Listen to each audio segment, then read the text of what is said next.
Welcome to the latest installment of the Faith and Media Initiative podcast. On this podcast, we bring together professionals who are working in media and whose occupational journey has included their faith tradition. Tonight, we're going to be talking to Brandon Sawyer, and the best way to introduce Brandon is through a piece of his work. So let's watch that now. When the world needs saving, it will take the most elite team on Earth. Skipper, Kowalski, Rico, and Private. We're the elitist of the elite. Up high! Whoa, hey now. From the creators of Madagascar. Okay, boys, this is it. The mission we've been preparing for our entire lives. Remain calm, penguins. You are now under the protection of the North Wind. Private, dibble me. I'm an outlaw. We're not going anywhere with you. We don't even know who the heck you are.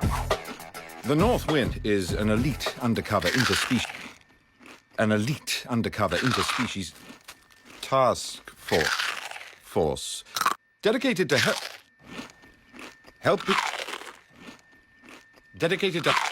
dedicated to helping animals who can't help themselves. Skipper, we've got to be 5 miles up. That pretty much limits our options. I make my own options. Brilliant move, Skipper. But now we seem to be outside the plane. Well, kind of got caught up in the moment. Well, hindsight's 20/20. Oh, why don't we catch that plane? Bird strike. Log it. DreamWorks Penguins of Madagascar. Now we're talking. Let's get to work. 400 meters. 300 meters. Fake American Kowalski. Sorry, sir. 218 yards.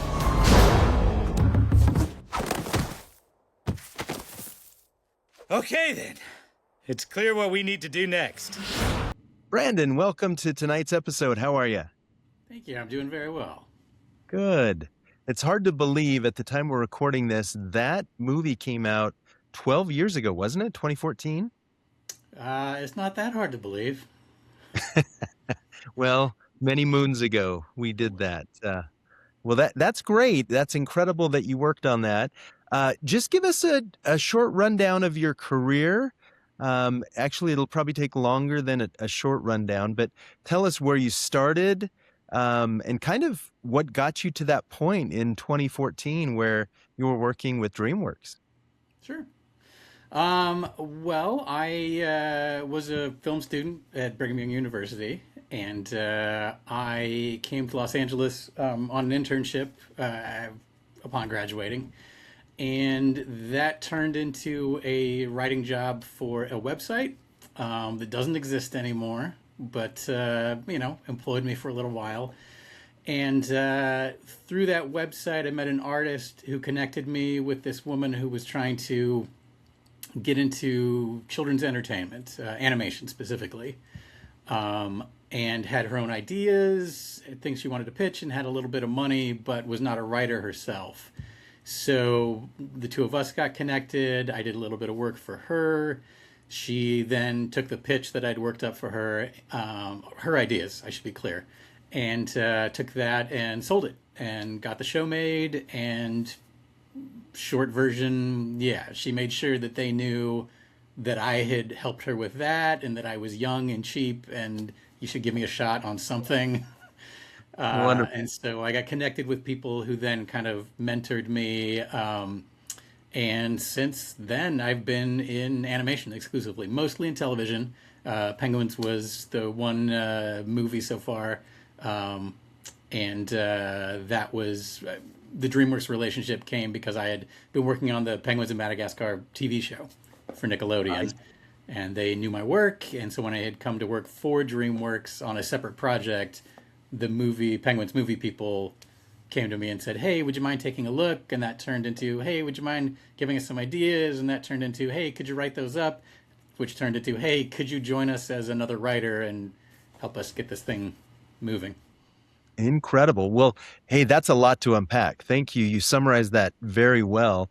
Let's go back a little bit because you said you got an internship out of college in the LA area.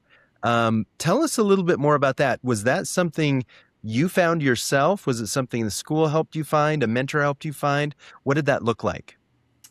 The school definitely helped. The school, I wish I could remember a name, but somebody affiliated with the program had come down to LA and made some connections, asked about available internships, and then those of us who were interested sent in. I mean, I applied for probably 6 internships, and one of them was interested in me, and so I did Wonderful. that.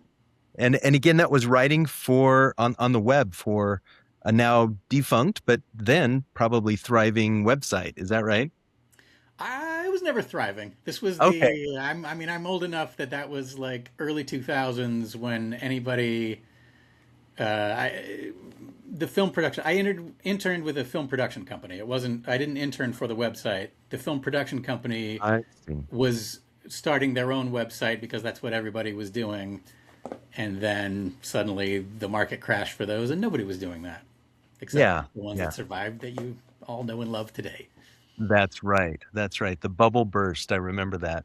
Um, so, fast forwarding just a little bit, though, take us a little bit deeper into this individual that you helped create her ideas and pitch that with her. It sounds like, and was that taking the Madagascar penguins and creating a feature just based on them? Is that what that was?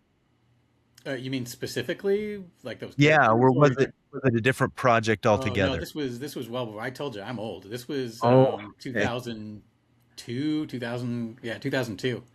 Okay. It is Okay. a television program that exists that is older than portions of the audience watching this, called Shaolin Showdown. That was Warner Brothers actually. Yes, I remember Cartoon Network picked that up. They did. Yep. I remember that. Yes, very good. Very good. Awesome. Well, good. And so again, you said that was your foray into the animation scene. Is that right? Yes, it was. Okay. All right. Wonderful. Well, that's good.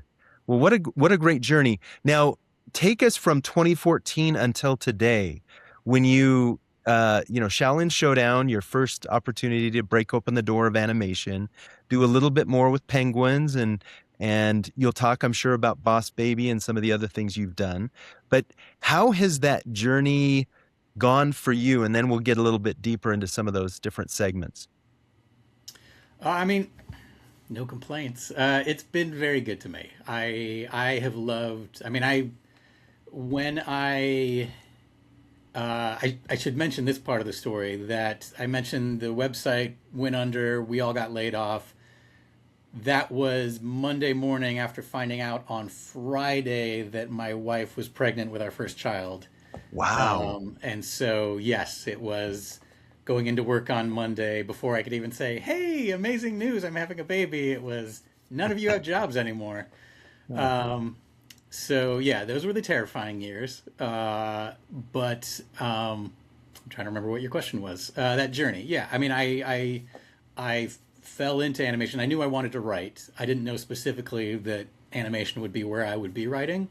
But once I kind of dipped a toe in it, I really just enjoyed it. I enjoyed the process.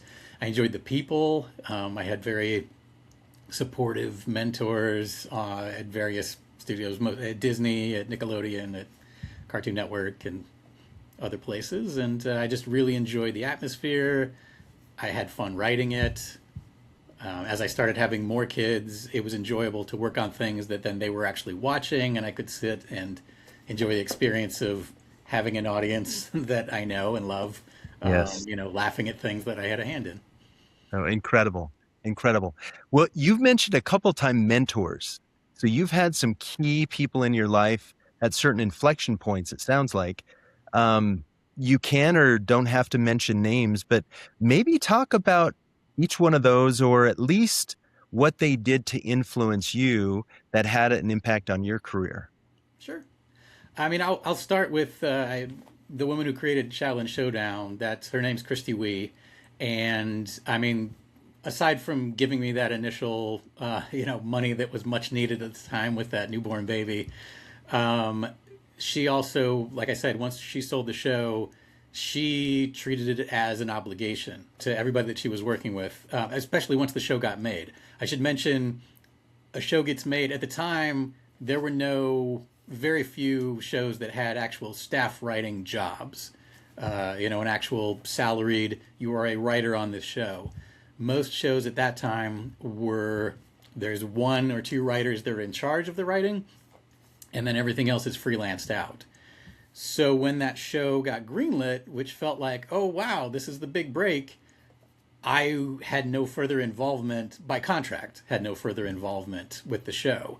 They had no obligations to me. It could have very well have been a thank you for getting us this far, we're moving on. But Christy Wee went to bat for me with the people that they did hire to be in that supervisory role and just hounded them, saying, you would not have a show if it wasn't for Brandon. You've got to give this kid a script. And these are good people. These are the guys who became my mentors, Bob Roth and Bill Motz. They told her from the beginning, absolutely, we will do that. We can't give him the first few scripts because he's new, he's untested. We need people we know and trust to kind of get the show on his feet. We'll bring him in a little later. So I wrote episode 10, and then through that got to know them, and they really liked my writing and kind of, like I said, took me under their wings, both professionally, saying to their friends, hey, we've got this new writer, we think you're going to like him, you should let him pitch some episodes for your show. But then also just kind of involving me in the process, being good mentors beyond just thank you for your script, move along. It was, hey, do you want to sit in on the record for this episode so you can see what that process is like? And they just invited me to things so I could learn parts of the business that way. I love that. Now, at this point in your career, do you think you've kind of moved into the position they were at for you at that point in your life? Do you see that or?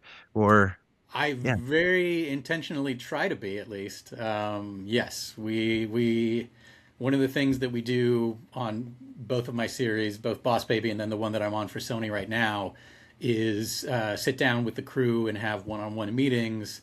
This is me and my creative partners sitting down with them and saying, hey, beyond this show, what do you want to do in your career? What do you want to do 5 years from now? What do you want to do 10 years from now?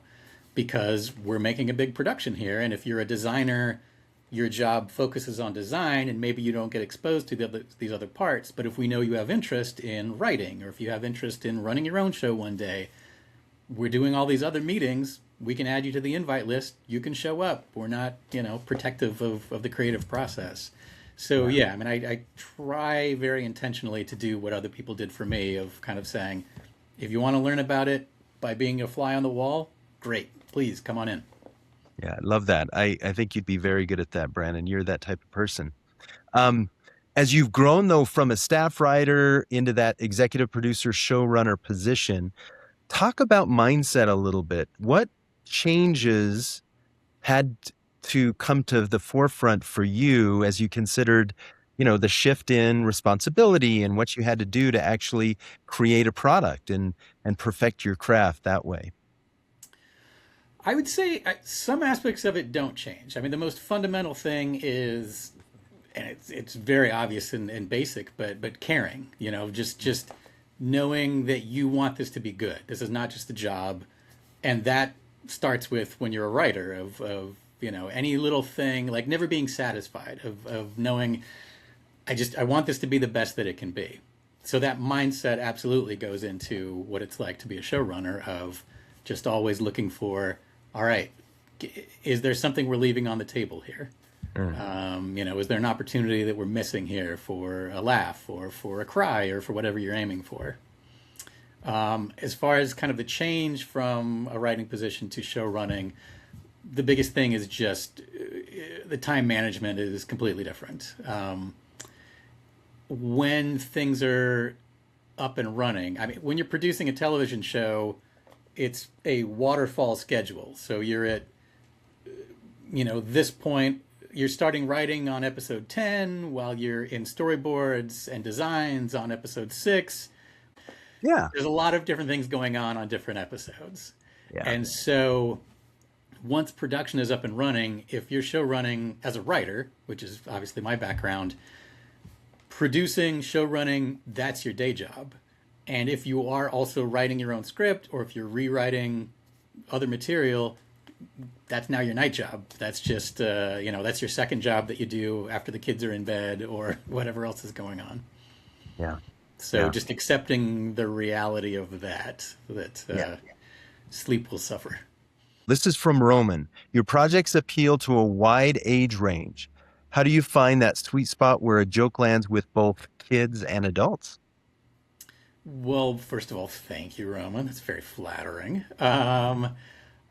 It always starts with I am never trying to write for a hypothetical person of saying, oh, let me write for a 6-year-old or let me write for a 9-year-old. I just try to write what I think is going to be funny. Yeah. And it's a matter of it. Part of why I love animation. I have found a place where the things that I find funny also work for the audience that we're aiming for. Yeah. Sometimes, hopefully. Do you ever test your jokes out either on your kids or any kids in the neighborhood, or do you just stay in the zone and say, we're going to move forward with this? No, full confidence. No right. Okay. All right. Unabated confidence. I will only sometimes, like if I'm really, really proud of it, because I also don't want to spoil it. It's really hard for me, but like, I don't want to tell the joke because I want them to see it when it happens. And I want the purity of that, like, there it is on screen. I knew that you were going to laugh at that. Yeah, exactly. I love that. Yeah. The pure, sorry, that was from Khaleesi, not from Roman, but that was a good question regardless. Yeah. Thank you, Khaleesi. Take a hike, Roman. I know, Roman, get one in there. We want to read one of yours too. I'm going to ask you a question which kind of centers on something very similar to what we just talked about. Your work centers on family-oriented storytelling. Again, parents can sit down with kids, watch that, enjoy themselves. Everybody's laughing, having a good time. How do you think, and where do you think faith, personal belief, does that ever enter into the storytelling process for you? And if so, where and how? I would say it enters, it's because it's such an integral part of who I am. I mean, that's, like I said, I only know how to write things that work for me, that appeal to me. Like the minute something starts feeling false, I know it's not working. And if it feels false, I've been very fortunate to be able to do this, but I just won't take the job. If it feels like it's not a good fit for me, if it feels like I can't write this truthfully, and that sounds absurd to say about like a talking baby or penguins, but like it has to connect with me. And because my faith and that kind of family orientation, because that's a part of who I am, it's just naturally going to come out, I think. Yeah. Yeah. Okay, good. We've got a question from Roman now. Roman showed up for us. The real Roman. As someone who wants to eventually go about pitching their own show, how would you go about getting into writing for animation today? And what about pitching a show? Any good tidbits of wisdom you would give to the rising generation? I feel like I only have bad or obvious wisdom. I wish I had good wisdom. I think the bad and obvious wisdom, I should say it's good and obvious wisdom. The one thing you control is you writing.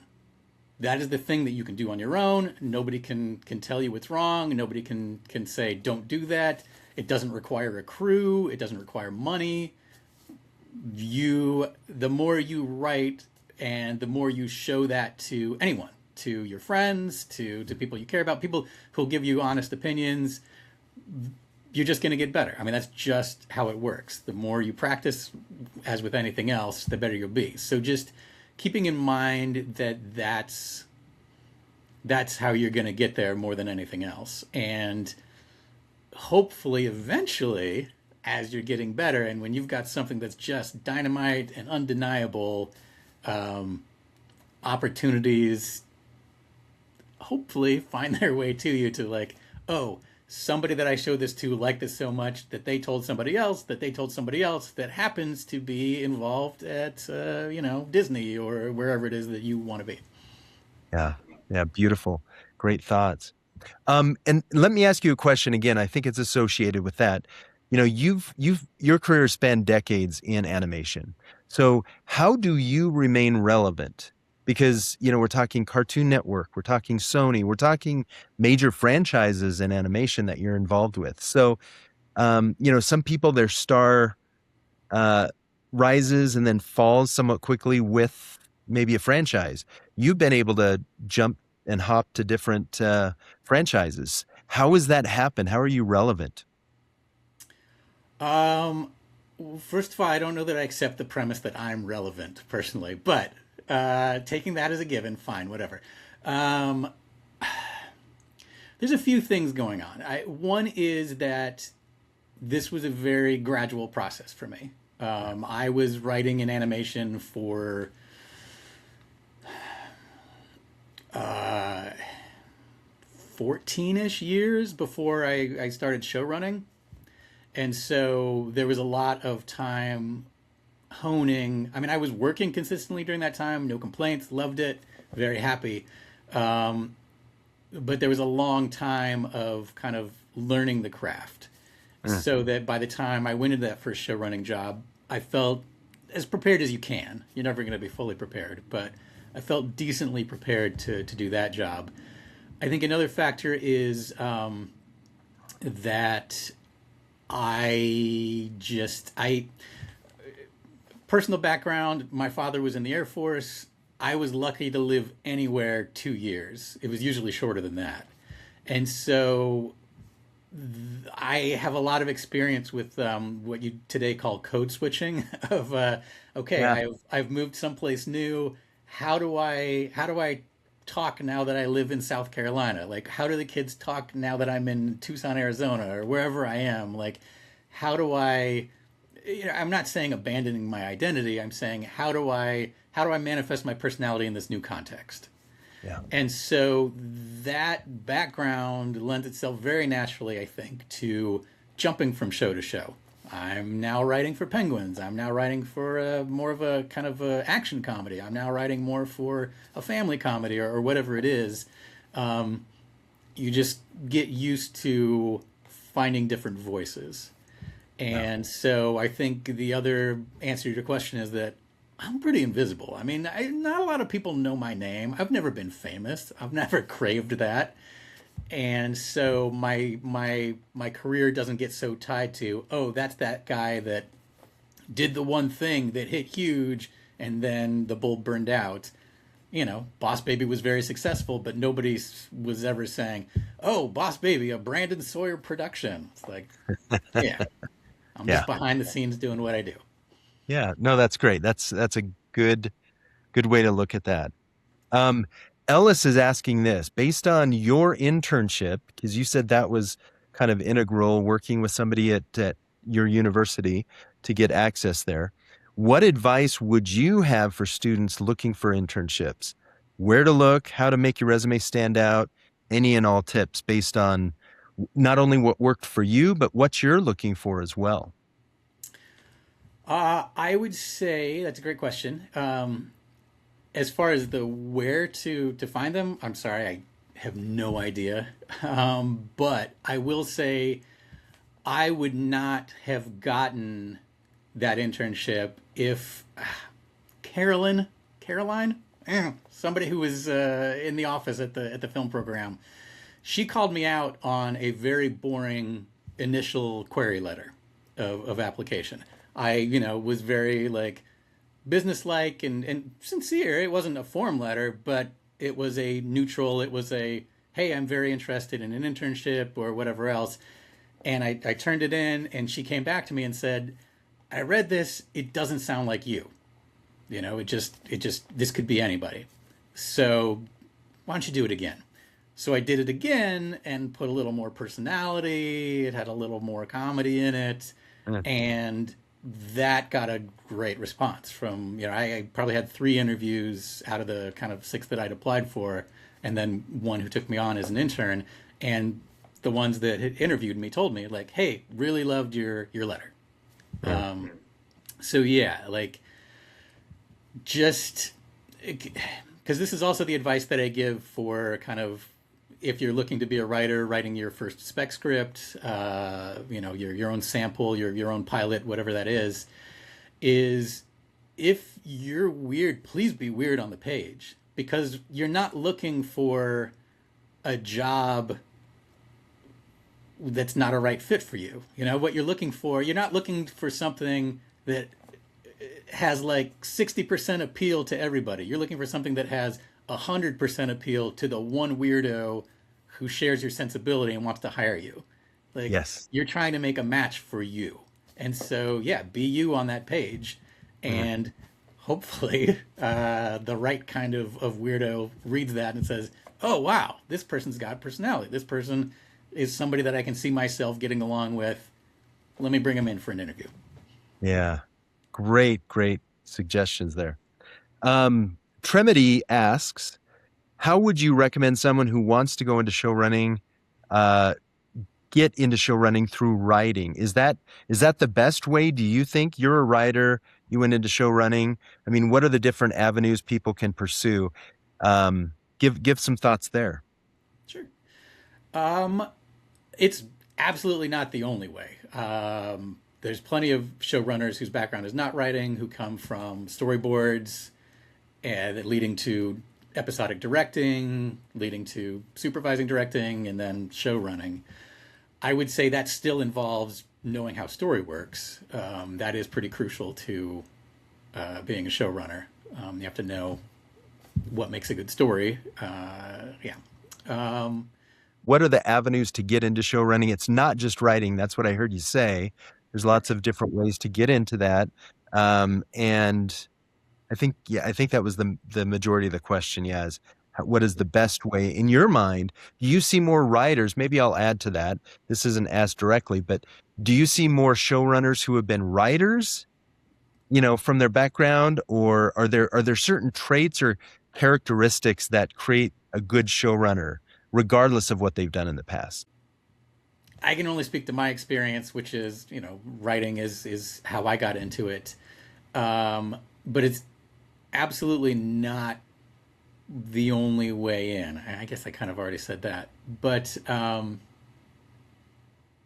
there certain characteristics that you see in showrunners that have a lot of success? Meaning, regardless of where they came from, right? Storyboards, writing, whatever. Hey, they are A, B, and C. They are these adjectives. I'd say they have to be open, because you're not going to know everything. You don't even know everything about the thing that you're an expert in, much less the 20 other parts of the production that you're not an expert in. So being very open to people who are experts, while at the same time, you have to know the effect that you're looking for on the audience. Because when the lighting comes in and you know nothing about lighting, which I don't, and the lighting director is talking about, hey, I want to try this, I want to do this, I will very frequently ask, okay, what's the effect we're trying to get with that? What's the emotional effect we're trying to get with that? Because like, it's easy to, when you're show running, you are managing people who are very skilled in their field and trying to weave that into all the pieces of telling a good story, a good emotional story, a good funny story. And so you don't need to know everything about everything, but you have to know what you're trying to achieve. Yeah. Well said.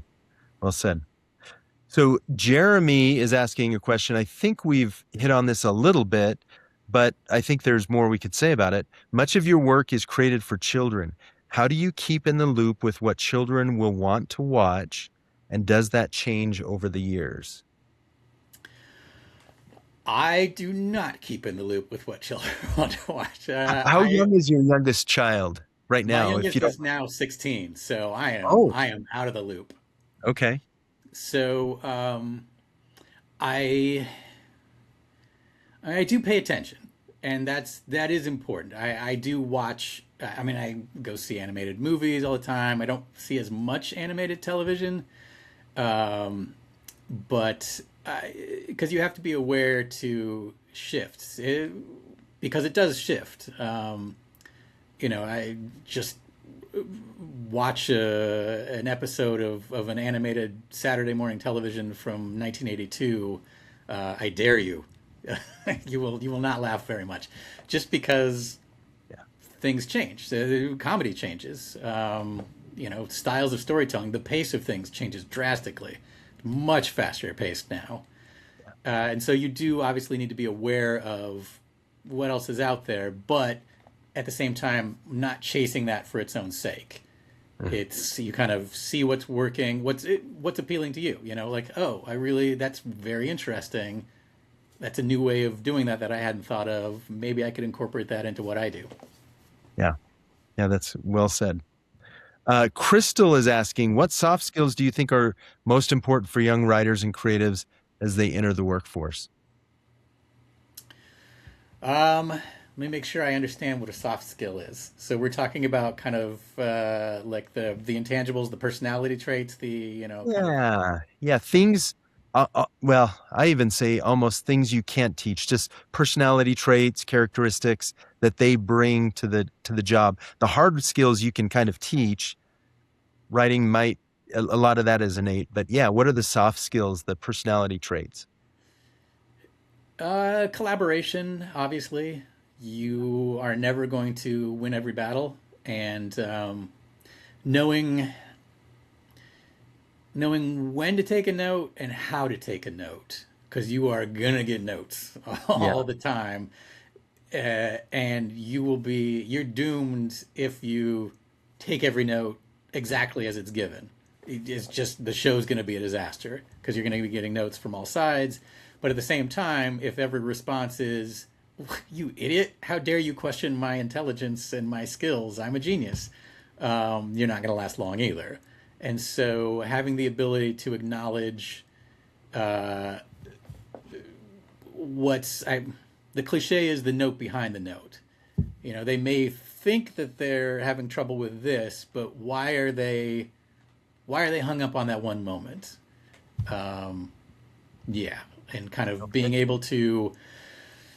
I take a long time writing a response email to notes because my initial response is no, bad idea. Take that moment of maybe, okay, I've put some thought into that, and here's why I think we may want to go in a different direction. Yeah. Okay, that's great. That's great.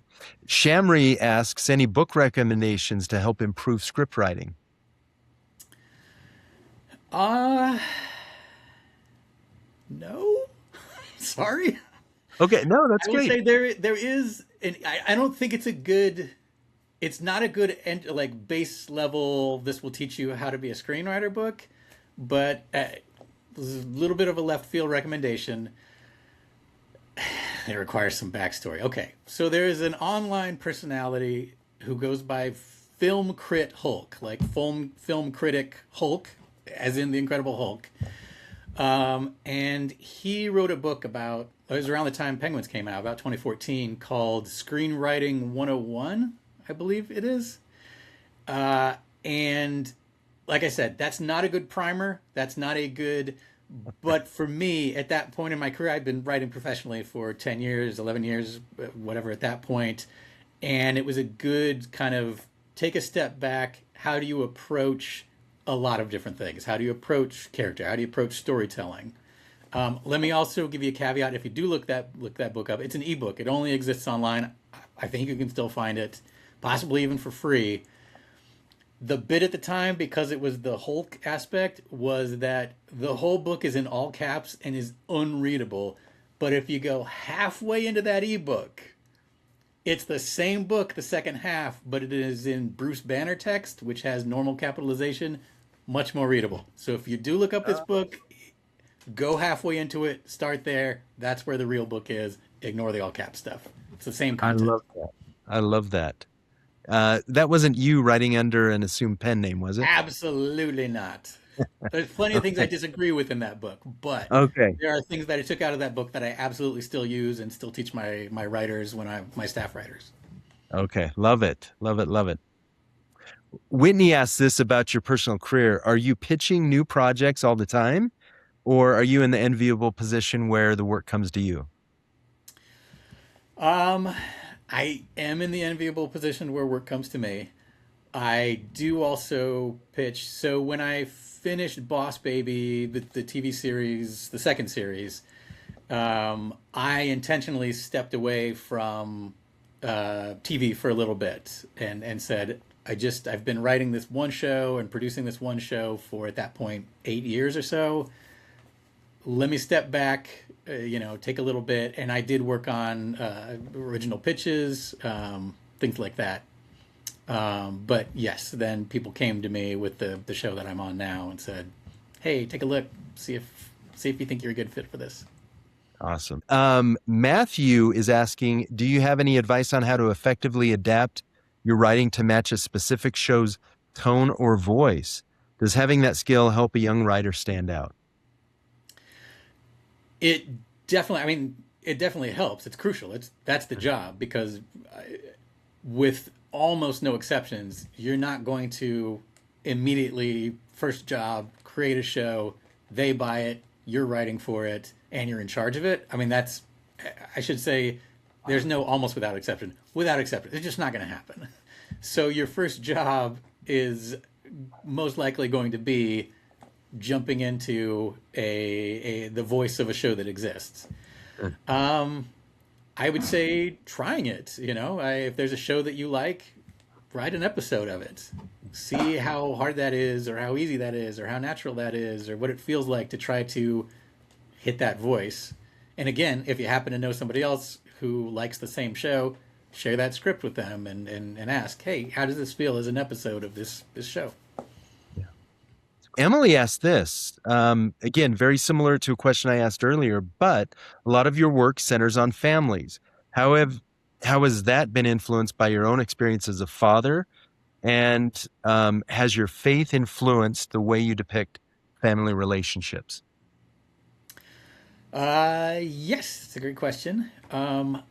I would say, of course, it influences it. Definitely on Boss Baby. There's several things that kind of happened that were at least loosely inspired by being a dad and experiences that we had in our family. Shoot, what was the second part of that question? Because it was also good. Oh, has your faith influenced the way you depict family? I would say yes. I would say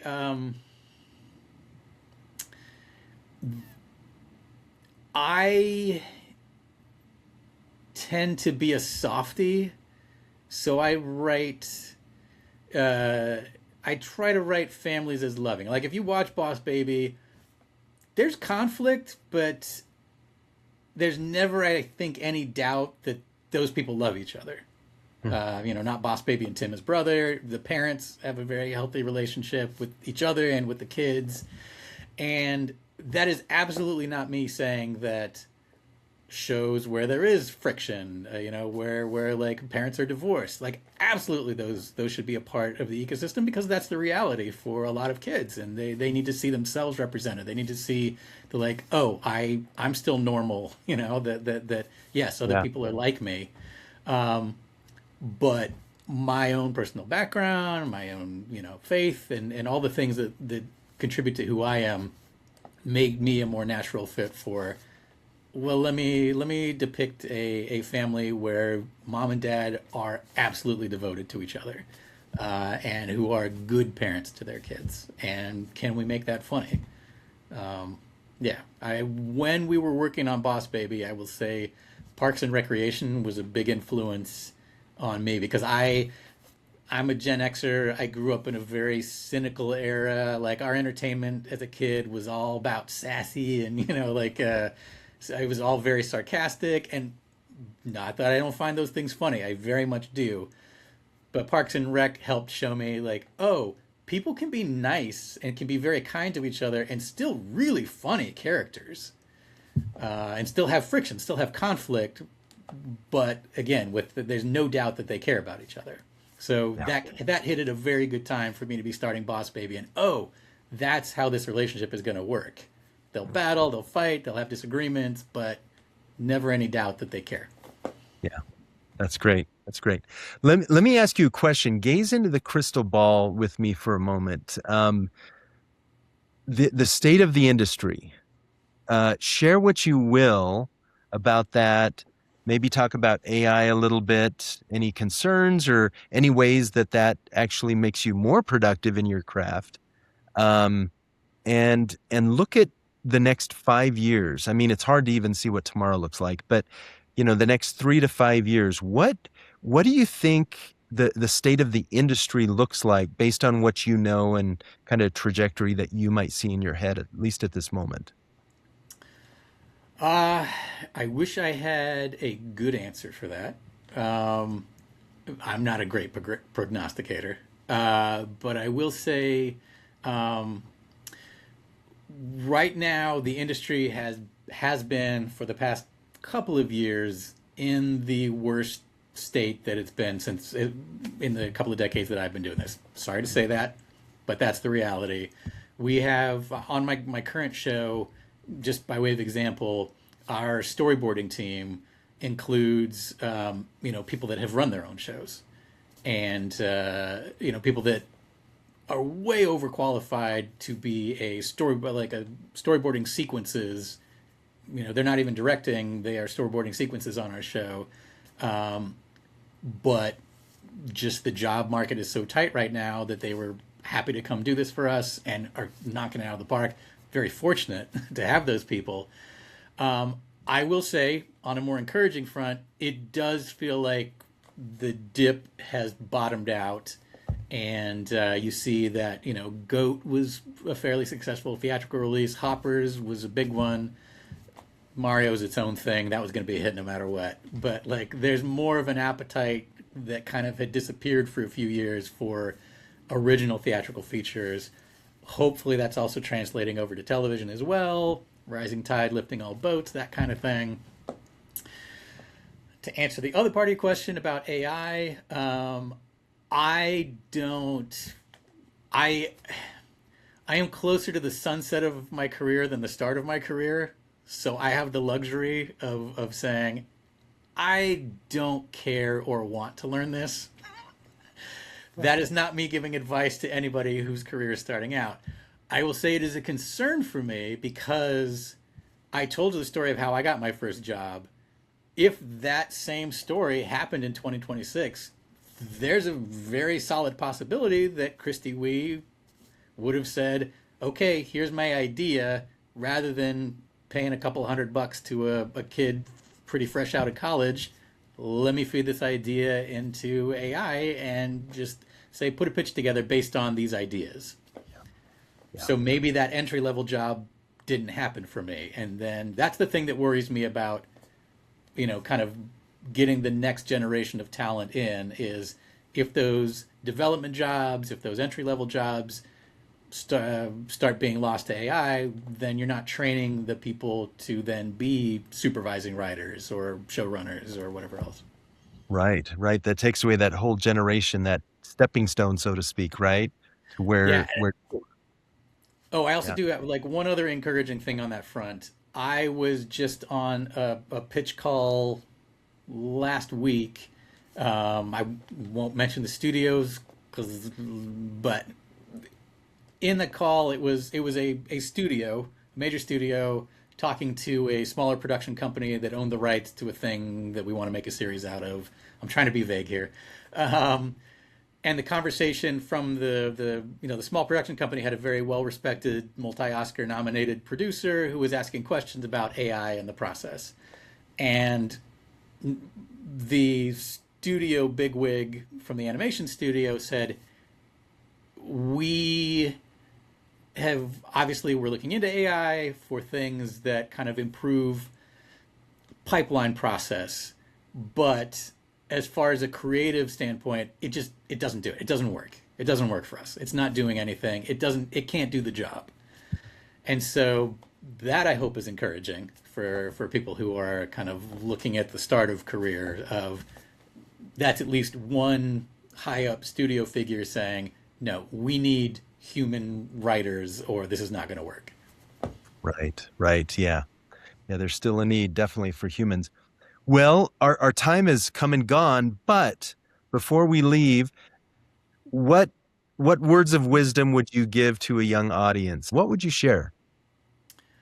I think I would share, just kind of based on kind of the audience that we're talking about and the nature of the podcast, I think the most important thing is that this job is not your life, and it's not your worth.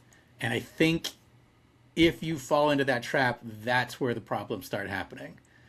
I love what I do. I really enjoy it. And there are times, especially now show running, where I have to make a conscious choice of, I got to cut this off. I got to draw some lines, because the other thing is there's no finish line in what we do. There's no little alarm that goes off when it's in its perfect form. You could always be tinkering. There's always more you could be doing. And if you don't have that perspective of, here's where else I find my happiness, here's where else I find my value, whether that's in faith, whether that's in family, whether that's in friends, whatever else like brings wholeness to your life, if you don't keep that in mind, you won't be as good at this job, but also your life will be less rich because you're missing out on the things that kind of give meaning to these things. Well said. Great words of wisdom to leave us with. So, Brandon, thank you so much. Thank you. Thanks for joining us tonight. And thank you everyone who's sending questions. Yeah, this was a very active group. Yes, thank you for your questions. And again, I'm sure we'll have 100 times more on the post play than we're here live. So we're excited to share your content with people. So everyone, thank you for joining us tonight. And we'll see you on another episode of Faith and Media Initiative Inspiring Leaders.